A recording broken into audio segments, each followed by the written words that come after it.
Muy bien, entonces el tema uno habla todo lo que es acerca de la epistemología y las ciencias sociales y ahorita los vamos a ir discutiendo. Y el tema 2 ya empezamos con la parte de hacer un planteamiento estratégico de la investigación en donde vamos a llevar un sistema mediante algunas matrices para determinar, digamos, la factibilidad y la viabilidad de nuestro, digamos, de nuestro planteamiento de la investigación. Por eso nosotros no les pedimos que entraran, digamos, al programa con un protocolo de investigación, porque este protocolo de investigación es prácticamente lo que vamos a construir en estos 2 meses y va a ser, digamos, la primera publicación que nosotros vamos a tener ya en nuestra productividad interna, ¿no? Entonces, bueno, el chiste es de que ustedes entren a la plataforma, empiecen a navegar por todos los temas y prácticamente en lo que ustedes se van familiarizando, yo semana con semana voy a ponerles un poquito más de recursos o a lo mejor algo un poco más complejo, pero ahorita vamos a empezar así como de poco a poco, ¿no?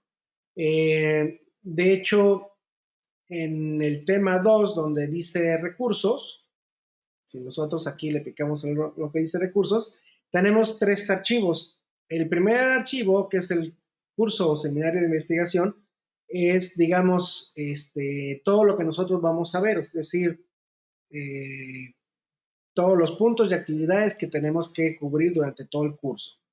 En la actividad 1 viene un ejemplo que ahorita vamos a ver, las actividades propiamente y después el ejemplo de ejemplos de lo que tenemos que hacer. Ahora, no quiero, por ejemplo, abrirles todos los archivos de golpe, sino que ahorita de aquí a las 6 de la tarde vamos a ir abriéndolos poco a poco y yo les voy a ir diciendo exactamente para qué nos va a servir y qué es lo que queremos hacer con esos archivos, ¿sale?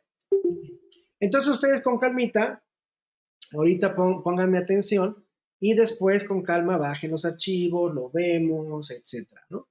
El primer tema que es, digamos, la investigación en las ciencias administrativas y empresariales, prácticamente es un encuadre realmente para todo lo que es ciencias sociales, pero, o sea, aunque no está implícito para, por ejemplo, la parte de educación, eh, es exactamente lo mismo, nada más que cambia el título. Pero yo se los voy diciendo poco a poco. Ustedes lo pueden ir leyendo poco a poco, pero yo ahorita les voy a dar un encuadre así rápido para que nosotros podamos entender qué es lo que queremos, qué necesitamos y qué es lo que vamos a hacer durante el curso. ¿Ok?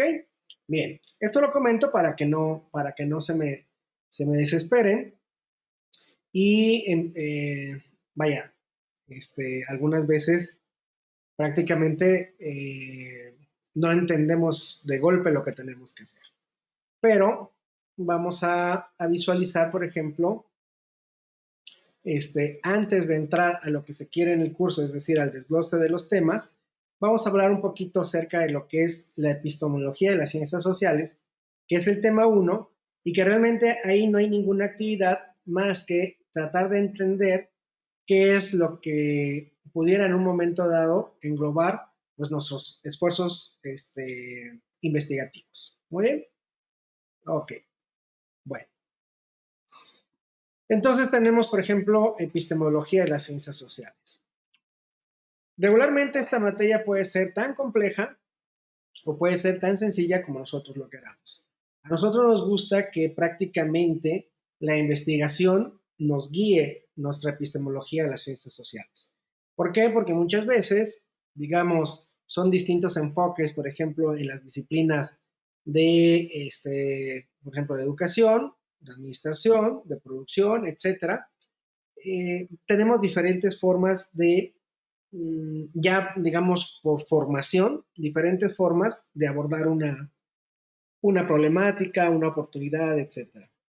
Pero sí tenemos que tener claro que no hay, digamos, un sistema tan complejo que no lo podamos entender y desarrollar, digamos, nosotros a esta altura, ¿no? Bien, ¿qué es una epistemología de las ciencias sociales? Primero tenemos que pensar, por ejemplo, qué es un paradigma. Porque nosotros, por ejemplo, decimos, bueno, ¿cuál es el paradigma epistemológico que nosotros tenemos como investigadores? Muchas veces nosotros no somos netamente 100% investigadores. A veces somos docentes o a veces usamos la función de investigación, pero estamos acostumbrados a tener una investigación, digamos, aplicada. Es decir, muchas veces en nuestro trabajo, en nuestros, digamos, círculo académico, estamos acostumbrados a resolver problemas académicos. Bueno, ese es un esfuerzo de investigación, ¿no? Pero ya digamos, por ejemplo, si lo queremos hacer un poquito más formal, se supone que nosotros debemos tener como autores de un trabajo de investigación, de un artículo, de un capítulo de libro, de un libro, etcétera, tenemos que tener una cierta posición epistemológica para que nosotros podamos no solamente entender pues la realidad de lo que estamos viviendo, sino también cómo podemos transformar esa realidad. Entonces, nosotros tenemos que asumir, digamos, una posición epistemológica de cómo abordar y cómo explicar nuestras cosas, ¿no? O cómo explicar, digamos, los resultados de nuestras investigaciones. Entonces, bueno, ¿pero qué es un paradigma? El paradigma, pues lógicamente es un modelo, un patrón, un ejemplo, o un conjunto de reglas o disposiciones que establece o define límites de cómo comportarse dentro de esos límites. Es decir, qué está permitido y qué no está permitido, aunque la investigación, digamos, la ciencia investigativa es muy flexible y vamos a ver más adelante que prácticamente podemos ser tan flexibles como nosotros queramos. Pero sí, prácticamente tenemos que seguir un método científico, en el cual nosotros, para resolver un problema, nos planteemos, digamos, una pregunta ontológica de para qué o por qué queremos investigar algo, o qué queremos transformar, cómo queremos que sea, digamos, esa transformación, a través de qué la vamos a hacer, etcétera, ¿no? O sea, existen bastantes preguntas, pero esas preguntas las tenemos que acotar a un método científico que existen varios, pero prácticamente para nosotros solamente vamos a, digamos, a utilizar los más comunes dentro de las ciencias sociales, ¿no? Muy bien, entonces esos límites establecidos nos van a decir cuál es el camino metodológico, es decir, cuál es el camino del método que nosotros debemos utilizar para poder llegar a una conclusión pues válida dentro de nuestra investigación, ¿no? Entonces, desde el punto de vista científico, esos límites que nosotros asumimos, ese modelo que nosotros vamos a adoptar, es prácticamente lo que llamamos una posición epistemológica, ¿no? Muy bien. Entonces, ese es, digamos, el paradigma epistemológico. Encontrar una posición epistemológica y, lógicamente, que cuáles son esos métodos dentro del método científico. Bueno, para nosotros van a ser dos métodos. Uno que es la posición epistemológica constructivista y otro la posición epistemológica positivista. Vamos a ver de qué se trata. Bien, epistemología o episteme significa ciencia o teoría de la ciencia, cuyo objeto de estudio es conocer las cosas en su esencia y en sus causas. Es decir, para nosotros, conocer lo que está ocurriendo, o sea, conocer una realidad y transformar esa realidad es para nosotros lo que equivaldría a conocer las cosas en su esencia y en sus causas. Es decir, qué es lo que tenemos y qué es lo que podemos tener si nosotros intervenimos dentro de, digamos, las variables que intervienen en un problema o una oportunidad de investigación, ¿no? Bien, no tiene no tiene mucha complejidad, de hecho, ni siquiera les he puesto lo de las fuentes ni nada de dónde sacamos esto, porque vamos a ver más adelante, eh, digamos, autores que ya prácticamente nos van a ir diciendo cómo deben ser las cosas. En el tema 1 de la plataforma, pues ustedes pueden leer inclusive, por ejemplo, un artículo que es del tema 1, en donde disertamos cuáles son, digamos, estas relaciones del método científico, eh, del paradigma positivista, constructivista, en la parte cualitativa, cuantitativa, inductiva, deductiva, etcétera, ¿no? Pero prácticamente aquí se los estoy resumiendo, aunque ustedes seguramente querrán leer, digamos, toda la disertación, ¿no? Muy bien. Vamos a ver. Entonces, tenemos unos modelos o enfoques paradigmáticos en donde, dependiendo de nuestra formación o dependiendo de la disciplina que nos gusta, algunos van a resultar un poquito más entendibles o prácticos que otros. El primer modelo es el modelo positivista. Bueno, el modelo positivista tiene varias características y las enumero aquí. La primera es que el mundo y el objeto de estudio está dado, es decir, existen independientes a la gente que investiga. El agente que investiga, es decir, al investigador. Es decir, tenemos variables de estudio y esas variables de estudio ya están dadas en el mundo, ya tienen información y nosotros lo que tenemos que hacer es visualizar, digamos, esa información de las variables y prácticamente establecer una explicación de la relación, de la descripción, de la categorización, de, digamos, todo el aspecto relacional de esas variables, ¿no? Entonces, pero la característica principal es que el mundo y el objeto de estudio ya está. ¿Cuál es el objeto de estudio? Bueno, el objeto de estudio vendría siendo, digamos, el problema real o la oportunidad real, disciplinar de un contexto, digamos, investigativo. Y el sujeto de estudio o el mundo sería, digamos, a quién está afectando ese objeto de estudio, ¿no? Entonces, por ejemplo, en educación podríamos hablar que el sujeto de estudio o el mundo de estudio sería, por ejemplo, los alumnos, los docentes, el sistema educativo, un sistema escolar, etcétera, etcétera. Es decir, a quienes van a afectar ciertos digamos, fenómenos de estudio. Ahora bien, el fenómeno de estudio que viene siendo el objeto de estudio es prácticamente, por ejemplo, la oportunidad o problemática que nosotros pensamos que está afectando o que puede afectar a ese sujeto de estudio, ¿no? Como puede ser, por ejemplo, no sé, se me ocurre a lo mejor, pues toda la parte de, ay, ¿cómo se dice? Bueno, toda la parte, por ejemplo, de matrícula, control escolar, indicadores escolares, deserciones, eh, eh, eficiencias terminal, no sé, toda esa parte, o por ejemplo, eh, métodos de estudio, enseñanza-aprendizaje, en fin, toda esta parte son los objetos de estudio que afectan a los sujetos de estudio.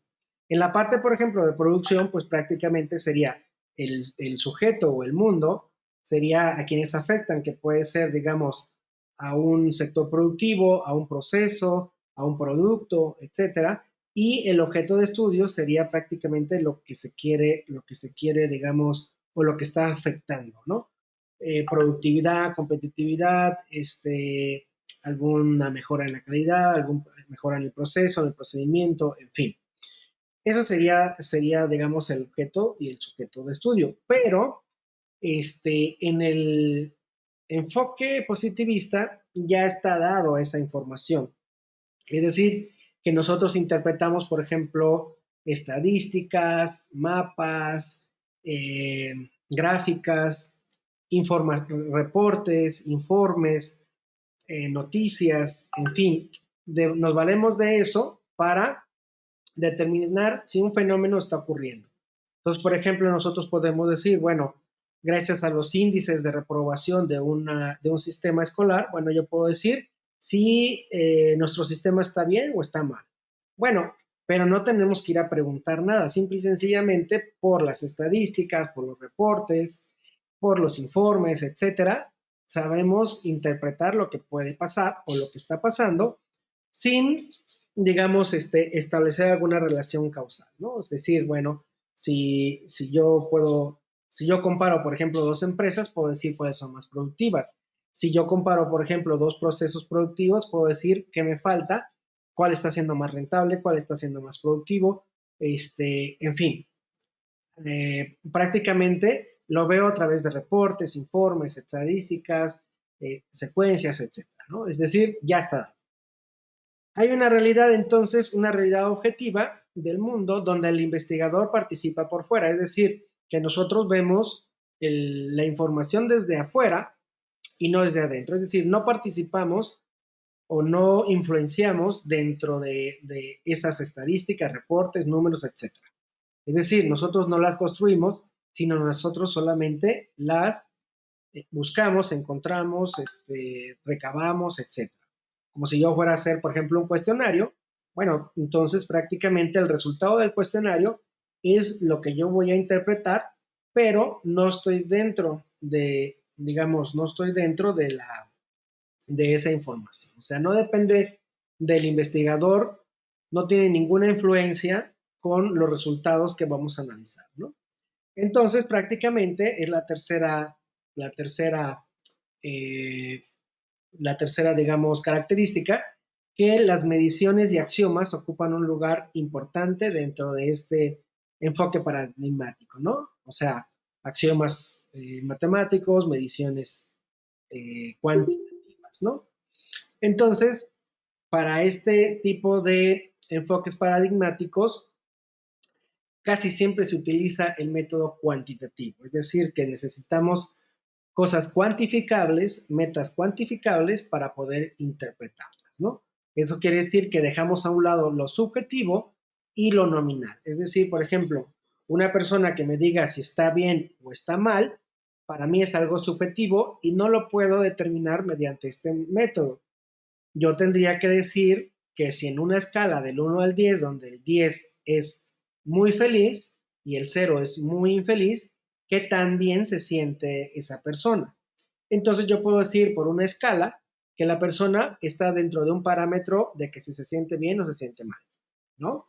En cambio, digamos más adelante que vamos a ver el constructivista, prácticamente lo subjetivo es lo que vamos a interpretar y analizar. Bien, otra característica es que parte de la modelización del fenómeno de estudio a través de la formulación de hipótesis. Es decir, nosotros nos planteamos una causa y un efecto o una relación, una variable que automáticamente depende de otra variable. Es decir, por ejemplo, yo puedo decir que hay un alto índice de reprobación en un grado escolar basado en las calificaciones basado, digamos, en los reportes que se tiene, por ejemplo, de la matrícula que entra y la matrícula que sale.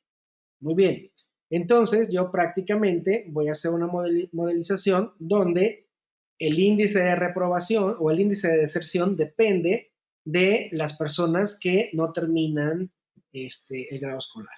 Bueno, ese es uno. Luego dice, se adopta un método casi siempre cuantitativo, susceptible de validarse o verificarse, para aceptar o refutar la hipótesis inicial.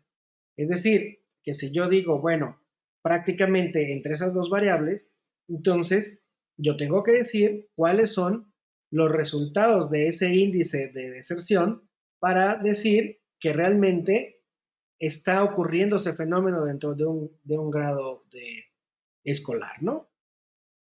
Y así sucesivamente, digamos, con otro tipo de ejemplo, como puede ser productivo, administrativo, etcétera, ¿no? Es decir, nosotros necesitamos una cuantificación de eso para decir si está bien o está mal. Por ejemplo, si les dijera, bueno, un índice de deserción escolar en una escuela del 95% es buena, bueno, tendría que decir, primero que nada, que efectivamente el 95% esté. Y segundo, que el 5% de restante es un estándar de aceptable, ¿no? Entonces, prácticamente, iniciamos, por ejemplo, la formulación de una hipótesis que es un planteamiento de o puede ser, digamos, una pregunta de investigación en donde nosotros decimos que si una variable depende de otra, ¿no? Y si depende de otra, ¿cuál es el impacto de esa variable al modificarse? Por ejemplo, Si nosotros tenemos una variable X y una variable Y la variable Y depende de la X, bueno, ¿qué tanto impacta en esa variable? Bueno, vamos a ver más adelante cuando nosotros establezcamos, digamos, el tema 2. Pero ahorita, digamos, como para que se ubiquen, de que entonces nosotros para abordar un problema o una oportunidad, si lo queremos abordar desde el punto de vista cuantitativo o positivista, pues prácticamente estaríamos pensando en dos variables de investigación, una que depende de otra y lógicamente que nosotros vamos a modificar la que se considera independiente, ¿no? Es decir, nosotros vamos a modificar o vamos a trabajar sobre una variable para que tenga un movimiento o un impacto en una variable dependiente, ¿no? Entonces, prácticamente, ustedes bueno, en esta etapa, deberán decidir dentro de su disciplina si lo quieren hacer desde el punto de vista positivista, tenemos que ir pensando en dos variables, ¿no? No más, o sea, porque pueden haber muchísimas más variables interconectadas, pero para mantener, digamos, un proyecto de investigación viable, alcanzable en el tiempo que tenemos para dedicarla a la investigación, prácticamente con dos variables es más que suficiente. Muy bien. Después, otra característica es que el carácter científico de la posición positivista es la medición verificable, ¿no? Con la confirmación y refutabilidad de la hipótesis. Es decir, que independientemente de que nuestros resultados digan si nos equivocamos en el planteamiento de la hipótesis, es decir, podemos decir no hay ninguna relación entre dos variables, esta variable no depende de una, o esta variable sí está muy relacionada con la primera. Independientemente de eso, bueno, tenemos que, de alguna manera, tener una medición verificable. Una medición verificable quiere decir que tengamos las suficientes estadísticas y si no hay estadísticas, unos instrumentos en donde arrojen esa información cuantitativa para determinar efectivamente si una variable que nosotros propusimos intervenir tuvo el impacto que nosotros esperábamos sobre otra variable, ¿no? Muy bien. Está un poquito enredado, pero estoy seguro que cuando nosotros empezamos a hacer los ejercicios del tema 2, lo vamos a visualizar un poquito menos complejo, ¿no? Muy bien. Vamos a ver entonces el segundo enfoque, que es el enfoque constructivista. El enfoque constructivista, digamos, que es caracterizado por una realidad que es una construcción social donde el mundo no está dado, ¿no? Los actores intervienen y lo construyen constantemente. Es decir, por ejemplo, que en el mismo caso, por ejemplo, de la deserción escolar, que lo tomé como ejemplo, pero puede haber puesto un ejemplo de producción o de administración que después les voy a dar. Y en el punto de vista, por ejemplo, escolar, ya no me interesa saber si hay una deserción escolar, porque eso ya en un primer enfoque lo puedo averiguar en una estadística o en un informe, sino que me interesa saber el por qué se da, digamos, la deserción escolar en un centro escolar, ¿no? Entonces nosotros tendríamos que ir al centro escolar y preguntar, investigar, entrevistar, observar por qué la gente o por qué los alumnos desertan.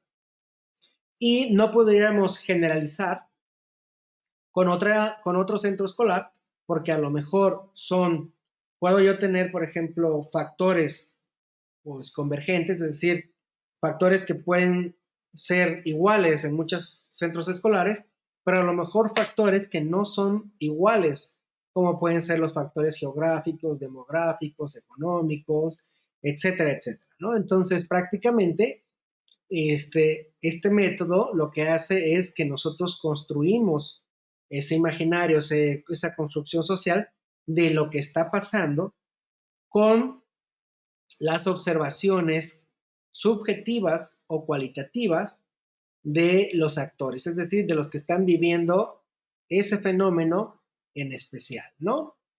Muy bien.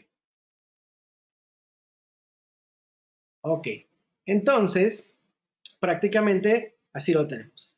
Hay otra característica que es que la interacción entre el observador y el observado es por definición una condición de conocimiento, es decir, que se hace indispensable que el investigador vea, entreviste, observe, tenga contacto con las personas que en ese momento están viviendo el fenómeno de estudio. Caso contrario al positivista, donde no tenemos que tener, digamos, ese contacto con las personas porque solamente vamos a interpretar los números. Aquí lo que queremos interpretar es lo que nos están contando las personas que están viviendo este fenómeno. Entonces, bueno, la realidad objetiva se deja a la representación de la experiencia del investigador, es decir, la interpretación de lo que nos están diciendo está sujeta a la experiencia del investigador. Entonces, por ejemplo, yo voy a dar una interpretación con mi formación disciplinar, si es de educación, voy a dar una, digamos, una interpretación educativa. Si soy administrador, voy a dar una interpretación administrativa y así sucesivamente, ¿no? Entonces, esa construcción de lo que está pasando, esa interacción de objeto-sujeto y esa argumentación prácticamente está condicionado a la intervención o a las acciones que hace el investigador precisamente para interpretar, explicar y analizar, digamos, esa realidad que queremos diagnosticar y transformar, ¿no? Otra característica es que comúnmente utiliza los métodos deductivos para sacar conclusiones derivadas de la observación sistemática y periódica de los hechos reales, ¿no? Con el fin de descubrir precisamente esas relaciones o descubrir precisamente esa variable que nosotros podemos, digamos, observar.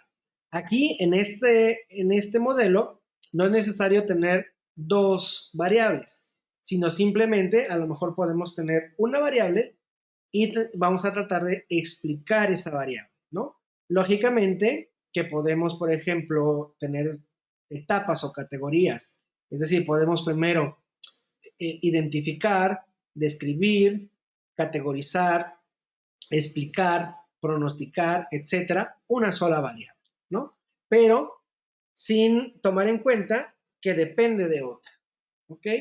Entonces el método deductivo, que vamos a ver más adelante, es muy característico del aspecto constructivista y vamos a ver que el método inductivo es característica del método positivista, ¿no? Bien, estos son los dos principales enfoques o modelos paradigmáticos, ¿no? O los paradigmas de investigación, como pueden ser. Entonces, nosotros como investigadores, lo primero que tenemos que hacer es pensar que podemos ser positivistas o podemos ser constructivistas. Bien, eso nos va a llevar a una siguiente etapa que es determinar, bueno, cuál es el método científico que podemos utilizar.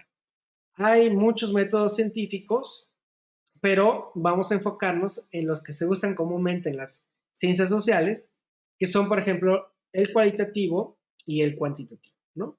El cualitativo es el método que tiene un conjunto de técnicas de interpretación, es decir, necesitamos técnicas para describir, decodificar, traducir con coherencia la significancia del fenómeno, es decir, lo que estamos viendo y cómo prácticamente lo estamos interpretando, ¿no?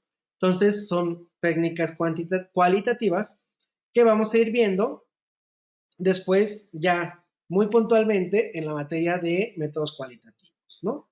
Bueno, la lógica, por ejemplo, deductiva cualitativa tiene un modelo teórico apegado a datos de modelos ejemplares en función, lógicamente, de variables. Entonces, esta, digamos, lógica cualitativa inductiva construye la teoría a través de la observación del objeto de estudio y los actores que intervienen, ¿no? Muy bien. Entonces, bueno, aquí nos está diciendo que prácticamente hay dos maneras de observar dentro del enfoque cualitativo. La lógica deductiva o la lógica inductiva. La lógica deductiva es tener, por ejemplo, conceptos amplios y poco a poco ir teniendo conceptos más específicos. Y la inductiva es al revés, ¿no? O sea, que prácticamente tenemos, digamos, conceptos muy específicos y tratamos de irlos construyendo en, digamos, conceptos todavía más grandes, ¿no? Muy bien. Entonces, la interpretación precisamente de la realidad propuesta por los investigadores no surgen, no surgen en una realidad dada, sino surgen de la construcción. Entonces nosotros tenemos que construir la información, es decir, averiguar qué es lo que está pasando de manera deductiva o inductiva, pero ver qué es lo que está pasando cualitativamente dentro de un fenómeno de estudio, ¿no? Ok. Luego vamos a ver, por ejemplo, las técnicas más comunes, pero pueden ser, por ejemplo, sociología cognitiva, fenomenología, etnografía, hermenéutica, la investigación-acción, la investigación educativa, por cierto, investigación-acción participativa, en fin, muchas otras, ¿no? Que prácticamente tratan de una sistematización de la interpretación cualitativa que tiene el investigador con el fenómeno de estudio y el contexto en donde se está dando, ¿no? Muy bien.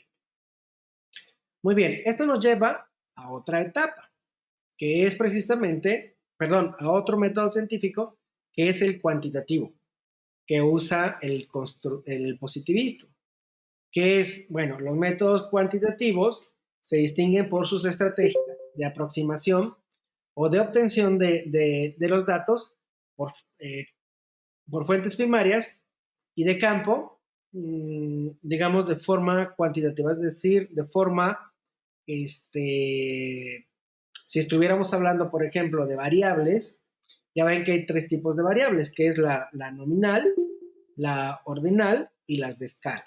Entonces, prácticamente las de escala quiere decir, por ejemplo, con números y sería lo cuantitativo. La nominal, que es, por ejemplo, decir una variable donde la escala sea bueno, malo, aceptable, no aceptable, de acuerdo o no de acuerdo, sería prácticamente variables ordinales, perdón, nominales que son cualitativas. También hay otra variable que es, por ejemplo, la ordinal, que es decir, el primero, segundo, tercero, cuarto, digamos, variables de orden. También puede ser en un momento dado, en este aspecto, cuantitativo, ¿no? Bueno, una vez obtenidos los datos, se pueden procesar a través de métodos cuantitativos, como pueden ser métodos estadísticos, eh, métodos gráficos, etcétera, ¿no? Y prácticamente las técnicas, pues son prácticamente, por ejemplo, técnicas estadísticas, tanto descriptivas como inferenciales, que también vamos a ver cuando llevemos la materia de métodos cuantitativos, ¿no? Muy bien. Entonces, bueno, ya tenemos también esos métodos científicos. Bien. Ok, hasta aquí, ¿hay alguna pregunta así de que nosotros digamos, bueno, esto nada más es un encuadre para que nosotros, en el tema 2, cuando tenemos que escoger un tema de investigación basándonos en un problema o en una oportunidad, nosotros digamos, bueno, pues a mí me gustaría abordar esta investigación pues solamente con mediciones o interpretaciones cualitativas, este, positivistas o constructivistas, ¿no? Aquí hay alguna pregunta que ustedes, por ejemplo, la relacionen con sus disciplinas o algún ejemplo que ustedes quisieran.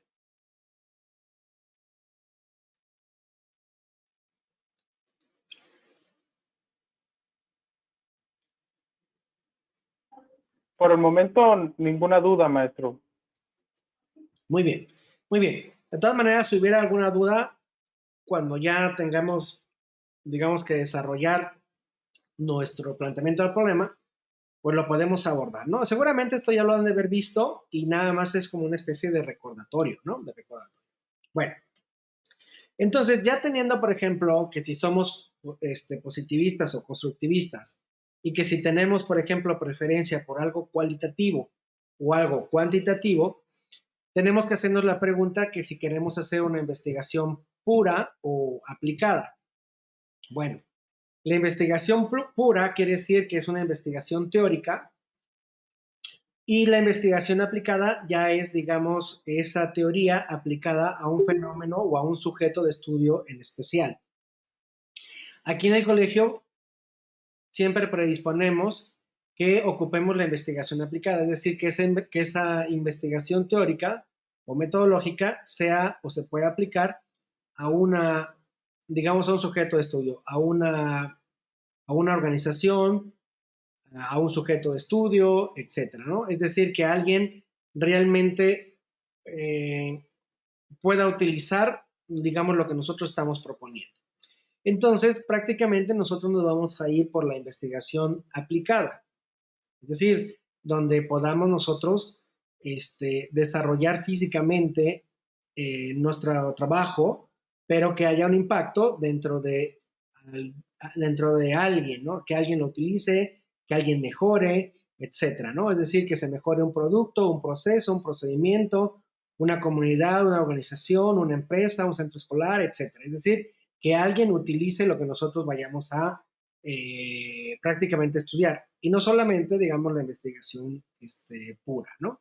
Pero dentro de ellas vamos a ver que están muy relacionadas. No puede haber una investigación práctica o aplicada si no hay antes una investigación pura que nosotros, aunque no lo hagamos, tenemos que revisar. Es decir, la investigación pura es, digamos, para sacar teorías, ¿no? O para tener, digamos, argumentos teóricos. Pero nosotros lo que vamos a hacer es encontrar los argumentos teóricos de otros autores y vamos a ver cómo los podemos aplicar a un sujeto de estudio que nos interese. Entonces, esa es la diferencia entre una investigación pura o aplicada para nosotros, ¿no? Es decir, no solamente queremos hacer un marco teórico, sino que queremos nada más revisar el marco teórico que ya existe y en lugar de proponer una nueva teoría o una nueva aporte a ese marco teórico, dilucidar cuál podría ser una aplicación de la teoría que estamos investigando, ¿no? Entonces, prácticamente, las dos, las dos investigaciones son muy importantes. No pudiera haber investigación aplicada si no hay investigación pura, pero tampoco pudiera haber investigación pura si hasta cierto momento nadie pudiera, digamos, aplicar esto. Hagan de cuenta, por ejemplo, las vacunas ahorita del COVID, ¿no? Se supone que la investigación pura es, por ejemplo, que nos dicen de qué está hecho el virus del COVID y que, por ejemplo, tienen una cierta enzima o proteína con la cual nosotros pudiéramos incidir para su destrucción dentro de nuestro organismo. Esa es investigación pura.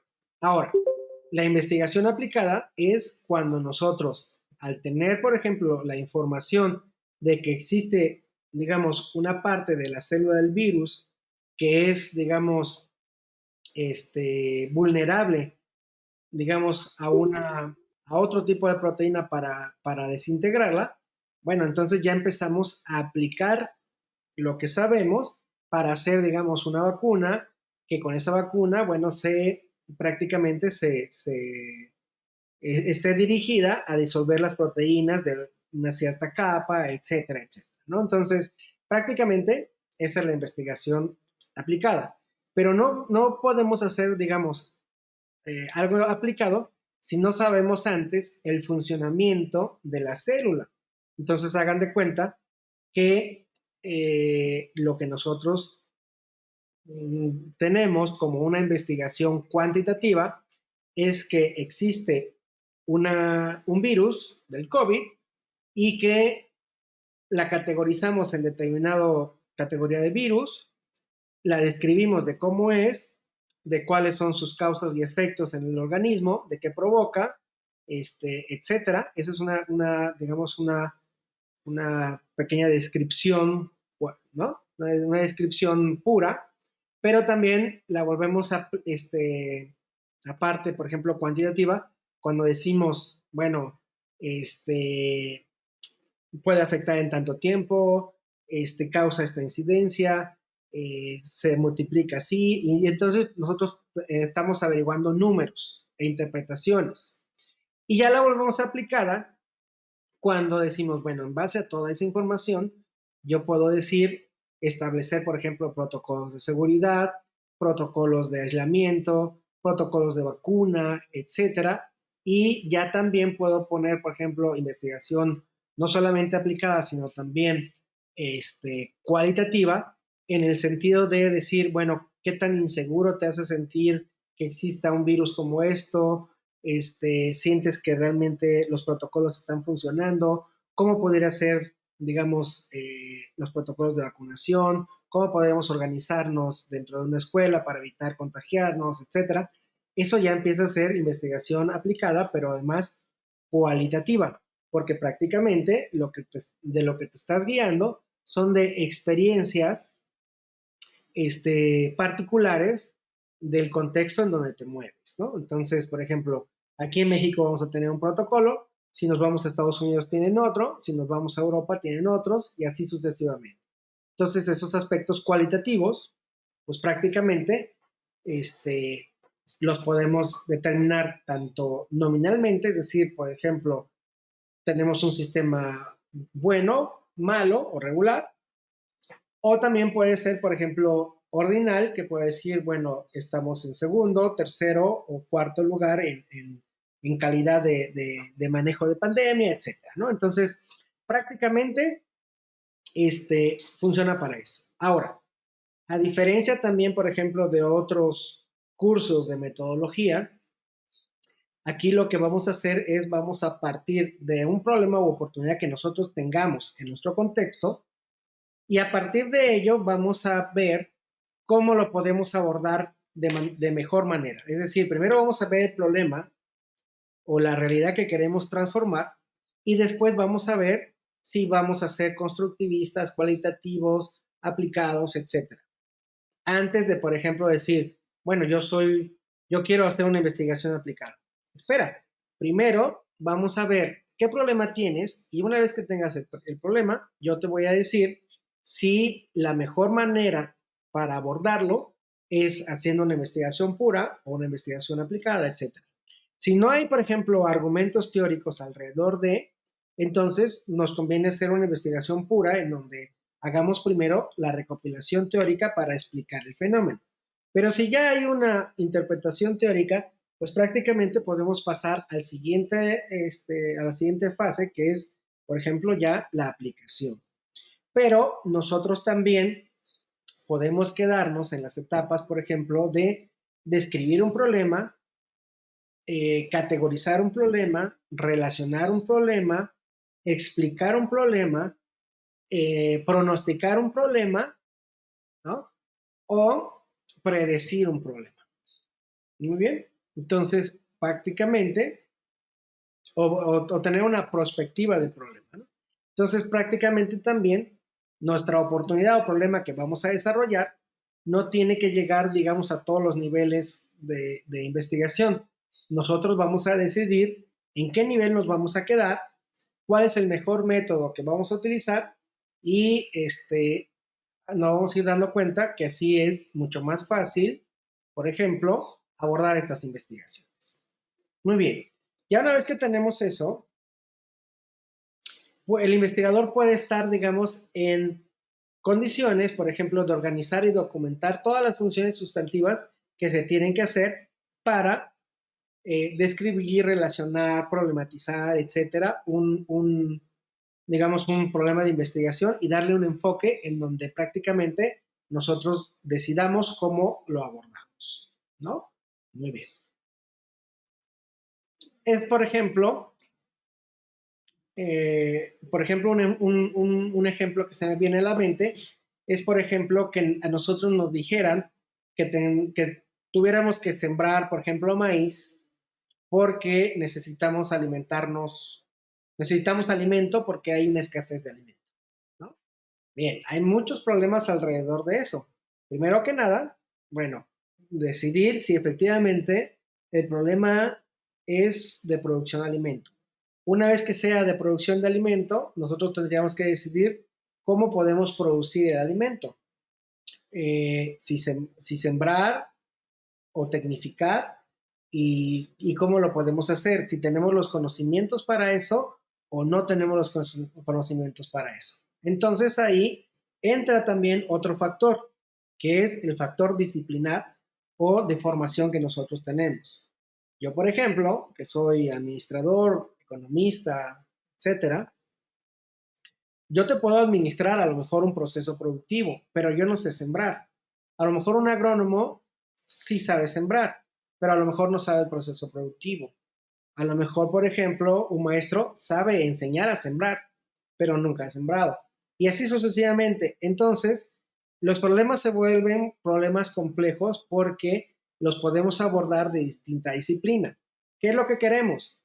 Que si nosotros ya estamos formados, tanto, por ejemplo, no sé, como decían algunos, bueno, es que yo soy ingeniero de producción, yo soy maestro en educación, etcétera. Bueno, desde su disciplina, encontrar, digamos, una aportación para un problema u oportunidad, ¿no? En donde prácticamente estemos conscientes de que no vamos a solucionar al 100% todos los problemas o no vamos a hacer una transformación completa de una realidad porque los fenómenos tienen que verse de manera compleja y tendríamos que tener, por ejemplo, un solo problema y varios de nosotros juntarnos en un equipo y cada uno atacar ese problema de distinta disciplina, ¿no?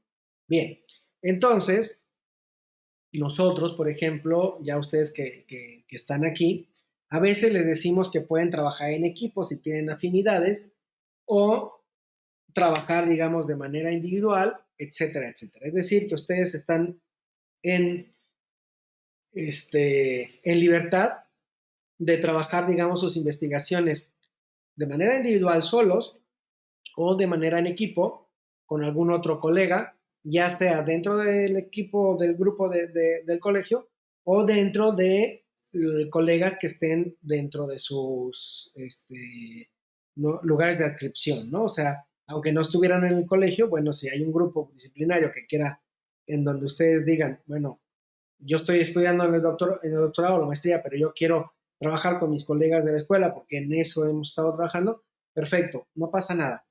Pero, bueno, prácticamente se trata de que lo empecemos a ver así, ¿no? De todas las posibilidades. Y ya por último, digamos que el enfoque epistemológico y metodológico depende de qué quiera indagarse. Eso es muy importante. Es decir, ¿qué es lo que queremos solucionar? ¿Cuál es la realidad que nosotros queremos transformar? ¿Cómo la queremos transformar? ¿Y cómo está ahorita? Bueno, eso dependerá o eso influirá en si nosotros después escogemos si somos positivistas, constructivistas, cualitativos, cuantitativos, inductivos, deductivos y algo muy importante, o si somos, por ejemplo, una mezcla de todos ellos, como puede ser, por ejemplo, un método cualimétrico, que es donde podamos utilizar técnicas cualitativas, pero también técnicas cuantitativas. Me regreso al ejemplo, por ejemplo, del índice de deserción. Cuando yo veo un índice de deserción, estoy utilizando una técnica cuantitativa, pero para interpretar por qué está pasando ese índice, me voy entonces a una entrevista o a una observación dentro de un centro escolar y entonces ya se vuelve, digamos, cualitativo.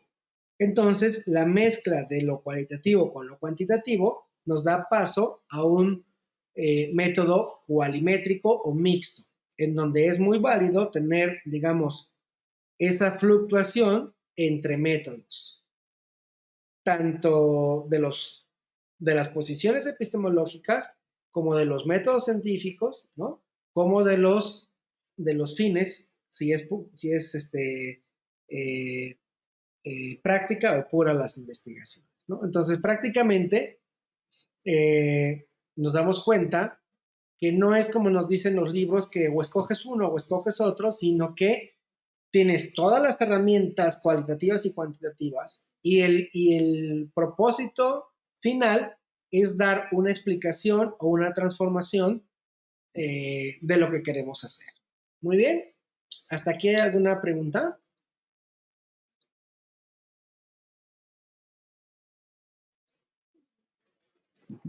No, de mi parte todo claro. Muy bien. Ok. Muy bien, muy bien. Entonces, prácticamente, voy aquí a cambiar mis diapositivas. Prácticamente, lo que estamos haciendo,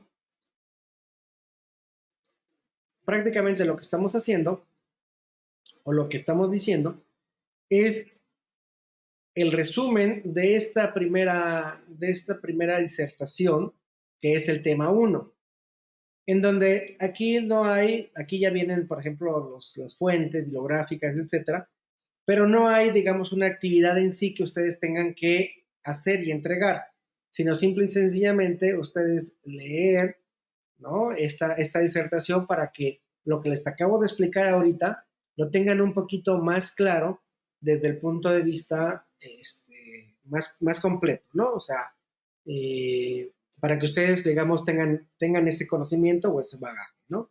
Ese sería el tema 1, ¿ok?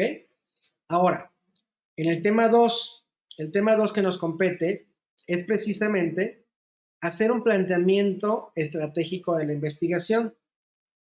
Y ahí ya viene, por ejemplo, la primera actividad que dice así: desarrollar un planteamiento estratégico de una oportunidad de innovación.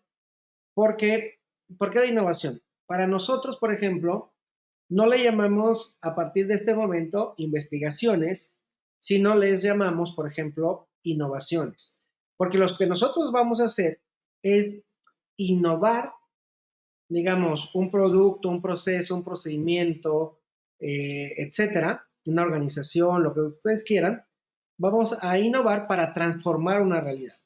Entonces, para nosotros, prácticamente, proyecto de investigación es lo mismo que una oportunidad de innovación. ¿Ok? Entonces dice, una oportunidad de innovación que contenga una línea de investigación, el tema, el problema u oportunidad de investigación, los objetivos de la investigación, el marco teórico y estado del arte y las hipótesis. Ok. Determine una línea de investigación de su interés de acuerdo al listado, que ahorita les voy a enseñar, de líneas de aplicación y generación de conocimiento. Segundo, realice un esquema estratégico de la oportunidad de innovación de su interés. Tercero, realice un cuadro de estrategias y tácticas, objetivos, variables y metas. Quinto, realice un cuadro de hipótesis. Sexto, determine el título del tema de investigación de máximo 12 palabras. Y después, por ejemplo, para esta actividad, aquí tengo, por ejemplo, los recursos, que es prácticamente lo mismo que el esquema estratégico, pero, o sea, esta página, esto que viene aquí en la plataforma, que ustedes la pueden leer, también está dentro de los recursos para que, por ejemplo, ustedes, si les es más práctico bajar el archivo y leerlo cuando ustedes tengan tiempo, en lugar de entrar a la plataforma, pues lo puedan hacer. ¿Qué hay dentro de la plataforma? Hay un primer recurso que dice Curso Seminario de Investigación 1, en donde si nosotros lo abrimos, ya me voy a pasar a otro, me voy a pasar a la otra pantalla.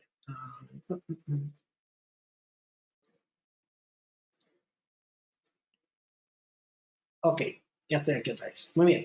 Lo que vamos a encontrar, digamos, ahí en la plataforma es primero el curso que dice, digamos, el Seminario de Investigación 1, en donde dice, bueno, ¿qué es lo que tenemos que hacer?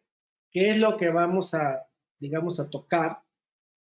¿Cuáles son las actividades que vamos a hacer? Y prácticamente, bueno, ¿cuál es el tiempo que nosotros tenemos para hacerlo? Bueno, eso sería como que el encuadre de la primera materia. Ahora, Lo importante que ustedes tienen que hacer durante esta semana es el segundo archivo que dice actividad 1, actividad 1 del seminario. ¿Cuál es la actividad 1? Bien, primero nos dice cuáles son los temas que vamos a ver de manera implícita, porque no los vamos a ver de manera explícita de ir, digamos, conceptualizando cada elemento, sino que de manera implícita lo vamos a ir tocando dentro de las actividades que vamos a hacer.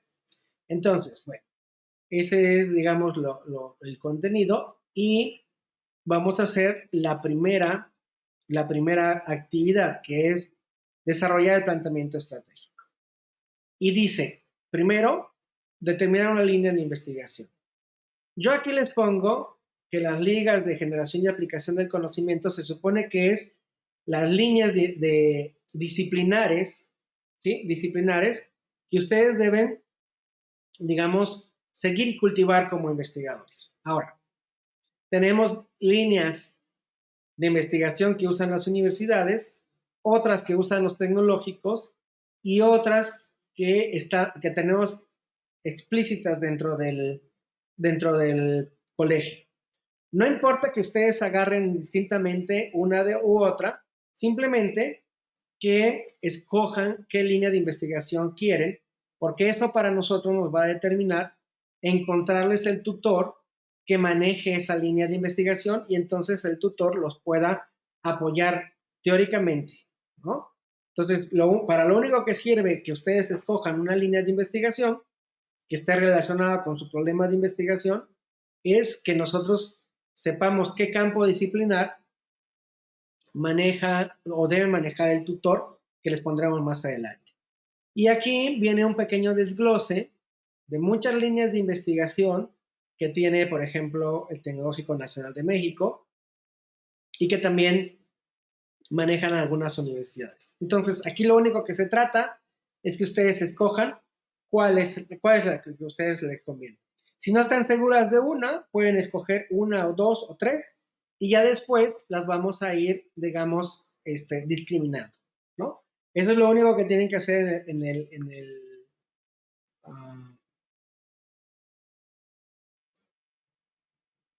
digamos, en la primera actividad, ¿no?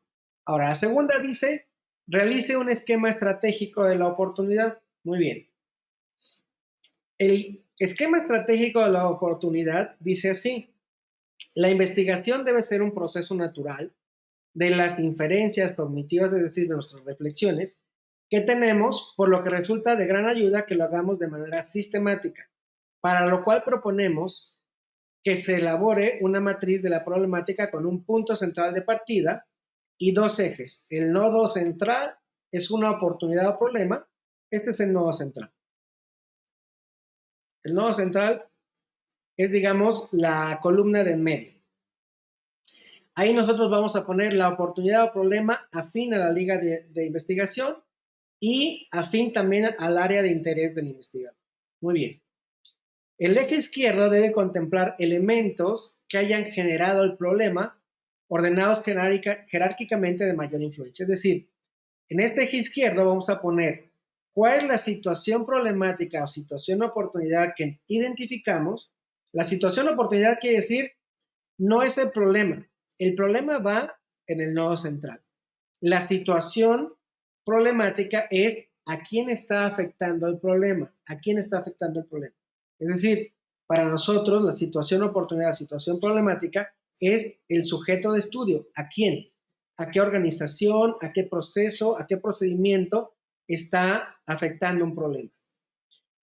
En ese mismo eje izquierdo, pero el segundo, o sea, el del medio, son los elementos que generan esta oportunidad o este problema. Ahorita voy a poner un ejemplo para que nos quede muy claro. Y en el eje derecho, lo que vamos a hacer es prácticamente poner cuál es la situación ideal que nos gustaría modificar o obtener. Y en este penúltimo eje, que es el del medio, bueno, ¿cuál es la acción o intervención que nosotros queremos proponer. No sé, si ustedes me dicen un ejemplo, ahorita rápidamente les comento cómo sería el ejemplo. Si alguno de ustedes quisiera exponerme un ejemplo de oportunidad o problemática de alguna disciplina o de ustedes, de su contexto que hayan visto, sentido, oído, lo ejemplifico.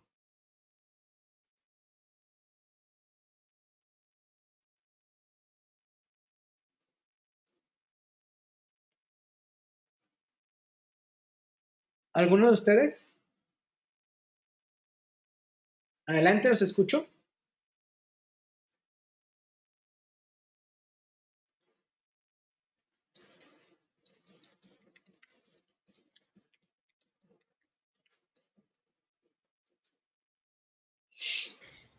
Aunque no esté muy bien planteado, obviamente, porque bueno, no nos esperábamos, yo creo que Sí, adelante. tanta profundidad.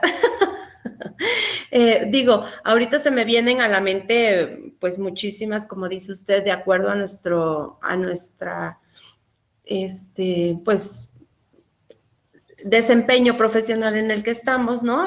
Siempre nos encontramos con algunas problemáticas, algunos a lo mejor quisiéramos aplicar alguna estrategia para mejorar algunos funcionamientos, etcétera, ¿no? O sea, digo, ahorita es un ejercicio pues, para poder realizar la actividad. Un ejemplo. Ajá. Aunque vayamos conforme la marcha, pues vamos a ir especificando y haciendo más referencia, ¿no? Claro. Ahorita de primera mano, por ejemplo, se me ocurre a mí bueno, estaba yo escribiendo algo sobre el nivel preescolar y su obligatoriedad. En el sentido de nosotros, bueno, al menos yo lo veo, que hay a veces mucha... es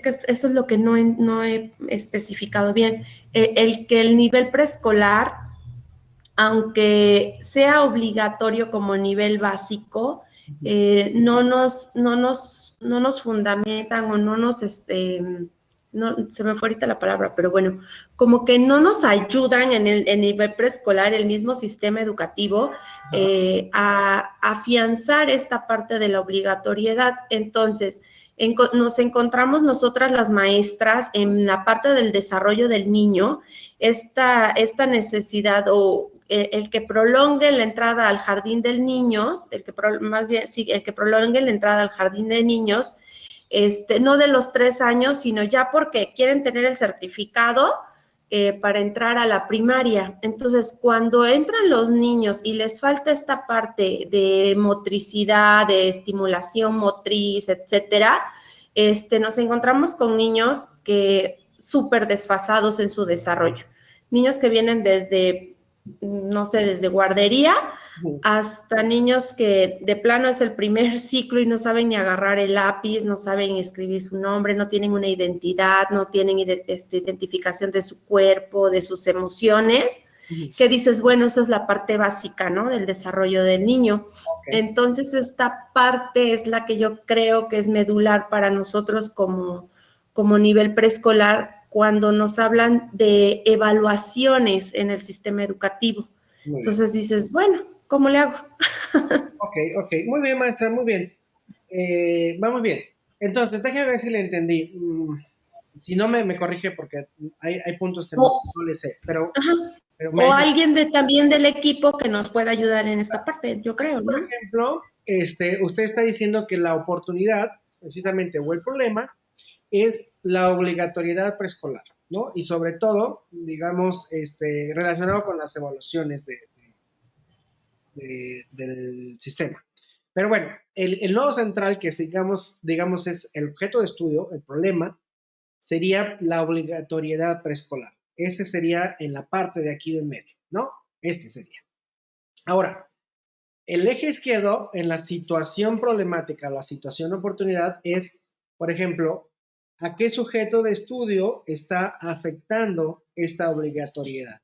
Ahora, ahí tenemos varios niveles. Lo podemos poner a que el problema está afectando, digamos, al mismo sistema educativo, al mismo nivel educativo, educación básica, por ejemplo, a su preescolar, o sea, a su centro de trabajo, a los maestros que se tienen que enfrentar, a los maestros de primero de primaria, a los propios alumnos, o sea, a los chamaquitos, o a los padres de familia, etcétera. Es decir, ¿a quién de ellos? Ya sabemos que afectan a todos ellos, pero ¿a quién de ellos quiere usted identificar como como su sujeto que va usted a analizar, ¿no? Ahora, ¿cuáles son los elementos que generan? Vamos a suponer que la situación problemática sea, por ejemplo, el sistema de evaluaciones, las evaluaciones del sistema. Vamos a ponerle las evaluaciones del sistema. Entonces, la situación problemática sería que en las evaluaciones del sistema se necesita, a lo que le entendí, una cierta obligatoriedad preescolar para que el niño ya entre a la primaria con cierta homogenización no sé, de conocimientos, habilidades, etcétera, ¿no? Ok, ese sería. Lo estoy poniendo como ejemplo, ya usted lo puede poner como usted lo vaya pensando.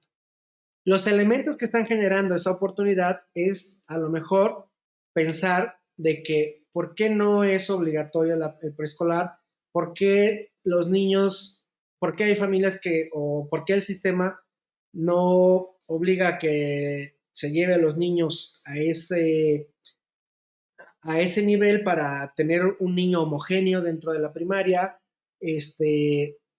Hay muchas cosas que el niño tiene que desarrollar, primero que nada emocionalmente, motrizmente, y que nada más lo puede hacer en ese nivel, etcétera. Es decir, ahí va a poner todos los elementos, inclusive, por ejemplo, poner de que la política educativa no contempla esto como algo que deba darse, ¿no? Como que no tiene que ser obligatoriamente del Estado, por ejemplo. Bueno, eso lo va a poner dentro de los elementos. Ahora bien, ¿cuál es la situación ideal que usted plantea? Pues precisamente que la situación ideal es que los muchachos o los chamaquitos que entren a primer grado de primaria tengan ya esa homogeneización o ese desarrollo motriz, emocional, intelectual, etcétera, para poder, digamos, no perder tiempo o para estar más preparados para ya desarrollar los conocimientos que deben tener en el primero de primaria. Esa es la situación ideal. Ahora, lo que usted propone como una acción o una intervención susceptible es precisamente, bueno, ¿qué es lo que usted quiere proponer para que se dé la obligatoriedad preescolar?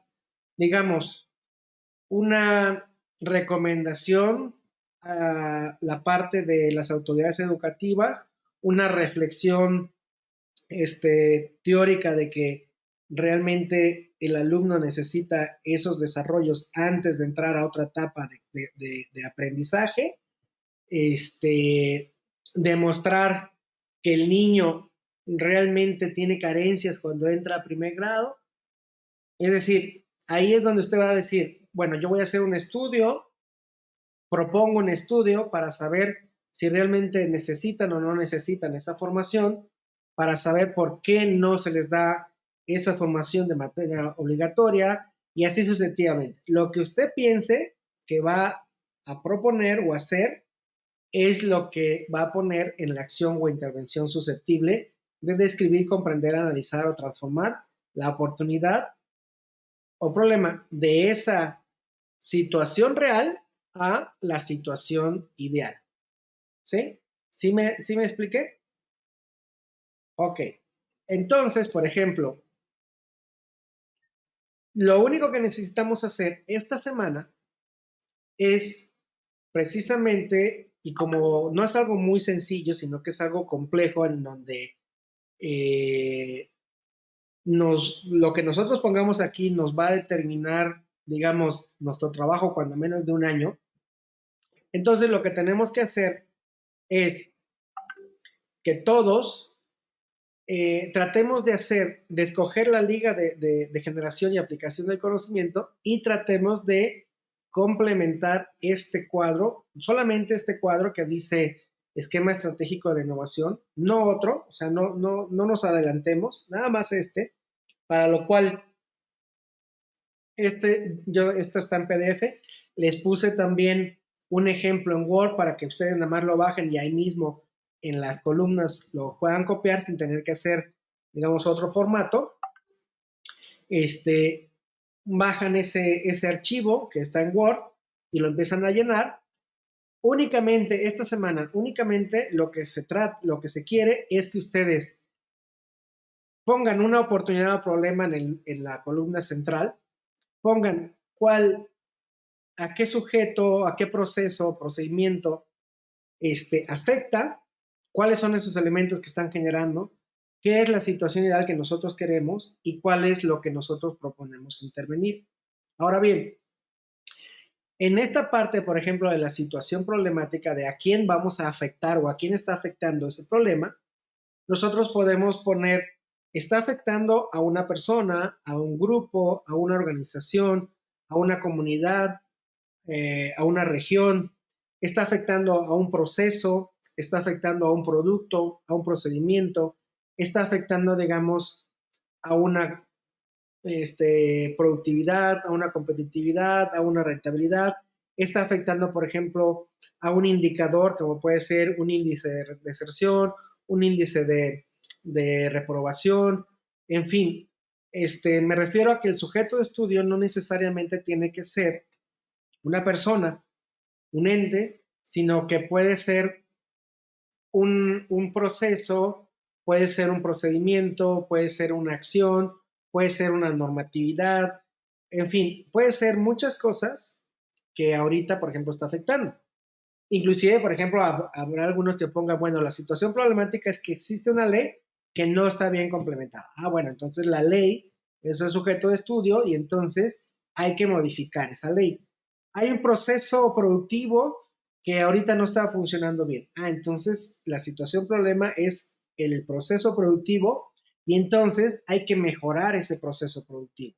No, es que el producto, bueno, ¿cuál es el producto, digamos, en este caso? Bueno, el producto es un niño que esté preparado para entrar a primero de primaria. Bueno, entonces el producto, o sea, el niño no está, no tiene los suficientes conocimientos, habilidades, actitudes, desarrollos, etcétera, para que cumpla al 100% o para que entre bien a primero de primaria. Bueno, entonces ese es el sujeto de estudio. ¿Sí me explico? Seguramente ustedes van a hacer como prueba y error, por eso les decía que a lo mejor ustedes me van a mandar este archivo, yo se lo reviso y les digo, bueno, sí, pero ¿qué te parece si acá ponemos esto? Y entonces lo rehacemos. Entonces, ustedes no tengan miedo de poner cualquier cosa, vamos a ir de manera, por ejemplo, deductiva o inductiva, de manera que ustedes pongan lo que ustedes empíricamente, o sea, con los conocimientos que saben de su formación, con lo que han leído, con lo que han visualizado, con lo que escucharon o con lo que les han platicado, únicamente con eso, traten de poner, digamos, estos 5 elementos. Y yo aquí les pongo, por ejemplo, un ejemplo y les pongo, por ejemplo, preguntas de qué preguntas pueden guiar estas columnas y pongo, por ejemplo, una ejemplificación dentro del ramo, por ejemplo, productivo, pero no necesariamente tienen que cumplir todas los cuestionamientos que yo les pongo. Son cuestionamientos nada más guías, como para que ustedes más o menos se orienten. Te digo, no es que ustedes estén como un cuestionario tratando de contestar todo, pero sí les va a dar, una vez que ustedes lo lean, les va a dar una idea de cómo pueden primero hacer un primer planteamiento y luego ir, digamos, complementando ese planteamiento. De manera que también, por ejemplo, las respuestas no sean 1 o 2 renglones, sino que traten ustedes tal vez de hacer, digamos, esas 5 columnas, pero con ciertos argumentos bastante sólidos, ¿no? Digamos, es un ejercicio, no se presionen tampoco, es un primer ejercicio, entonces tiene que ser de manera muy natural, muy empírica, y traten de visualizar, por ejemplo, problemáticas que a ustedes les agrade, y seguramente a lo mejor conforme pasa la materia, cambian esa problemática por otra, cambian esa temática por otra, no importa, pero ahorita, digamos, en esta primera semana traten de visualizar o hacer el ejercicio de este primer planteamiento del esquema estratégico. De todas maneras, pueden ustedes leerse todos los demás esquemas que siguen para irse dando una idea, pero, les repito, para esta semana lo único que me conformo es que empecemos nosotros a plantear una buena oportunidad, un buen problema para que nosotros lo desarrollemos ya dentro de nuestros artículos, dentro de nuestro capítulo del libro, dentro de nuestro libro, es decir, visualicen que al final nuestro producto final, que va a ser un libro, vamos a hablar de ese tema que va a salir de aquí. Entonces, traten ustedes de reflexionar, yo les voy diciendo, por ejemplo, que vean tal vez en internet otras tesis, o que vean, por ejemplo, noticias, o algo que a ustedes les interese, lo vamos a ir desarrollando. Sí, se entiende lo que tenemos que hacer esta semana.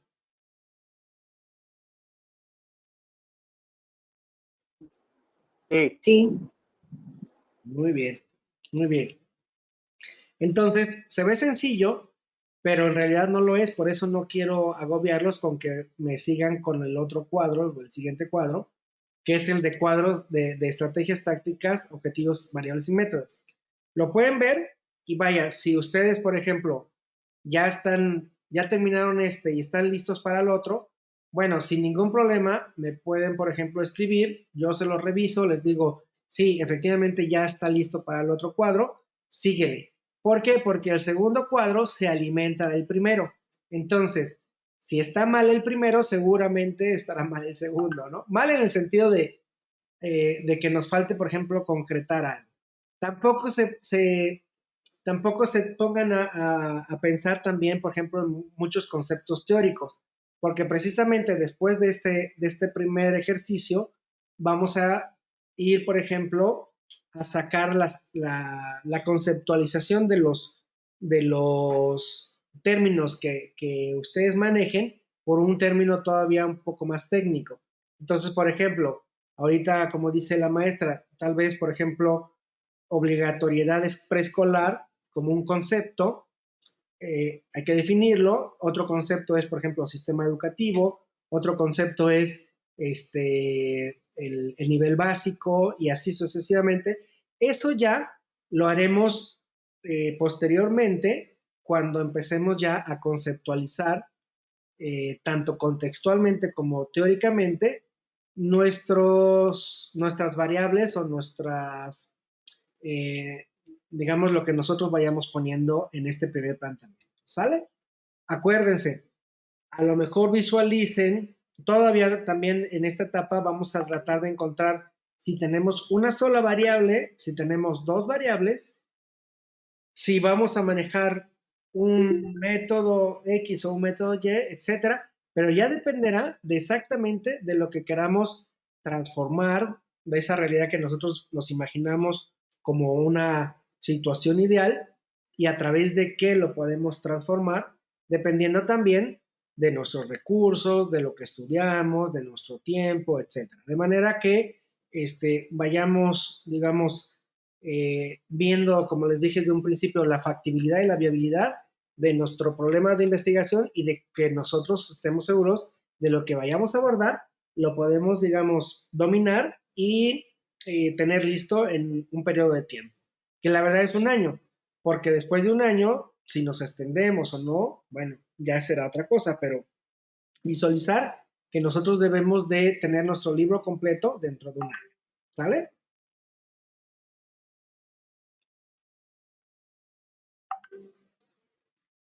¿Sí? ¿Alguna duda hasta aquí, maestros? No, de mi parte no. Bueno, Bastante claro, doctor. Gracias. entonces, como les comento, les puse, de todas maneras, aquí en el WhatsApp les puedo poner los documentos. Les puse un ejemplo en Word o el ejemplo en Word para que ustedes no tengan que batallar con el formato. Simplemente vayan escribiendo y vayan borrando lo que ya, lo que dice el ejemplo, ¿no? Y cualquier cosa, pues me pueden escribir de manera individual y yo, bueno, a la hora que sea o que ustedes puedan o tengan, pues entonces ya les doy, digamos, nos podemos reunir y darnos una asesoría ya personalizada, de manera que también, pues todo esto vaya quedando lo más preciso y lo más bonito posible, ¿no? ¿Vale? Bueno, y ya nos vamos a empezar a dar cuenta, bueno, no a dar cuenta, sino que luego ya después las otras actividades, por supuesto que van a ir subiendo de complejidad, pero ahorita prácticamente esto tiene que ser, por ejemplo, de manera natural, o sea, la investigación tiene que salir de ustedes de manera natural, sin presiones, sin nada, de algo que les guste, de algo que quieran cambiar, de algo que tengan duda, de algo que quieran indagar, etcétera, y bueno, prácticamente sobre eso nos vamos a ir, ¿sale? Bueno, muy bien. Entonces, yo los voy a ir monitoreando, les voy a ir preguntando conforme pase la semana, y les voy a ir diciendo, bueno, que me vayan mandando los avances, de manera que si ustedes, en cuanto tengan el avance, me lo manden y podamos avanzar, y ya la próxima semana que nos veamos el próximo viernes, no estoy seguro si el maestro Jorge nos puso otra vez a las 4 o a las 6, bueno, nos vamos a ver y ya vamos a tratar, por ejemplo, de los otros dos cuadros para tener ya listo, digamos, estas actividades. ¿Sale? Y acuérdense, traten ahorita de manera, pues, traten de ver, por ejemplo, que entren a la plataforma, que puedan bajar sus documentos. Yo de todas maneras voy a subir los documentos en el WhatsApp por si alguno de ustedes quisiera bajarlo ahí. Les voy a mandar la clase grabada pues en un par de horas para que ustedes también puedan, pues si tuvieron alguna duda, volverlo a oír, etcétera. No sé, como ustedes digan. O directamente me pueden preguntar en el WhatsApp de algo así como muy puntual y con todo gusto se lo vuelvo a contestar. ¿Sale? Muy bien. Muy bien. Entonces, nos lo dejamos aquí y nos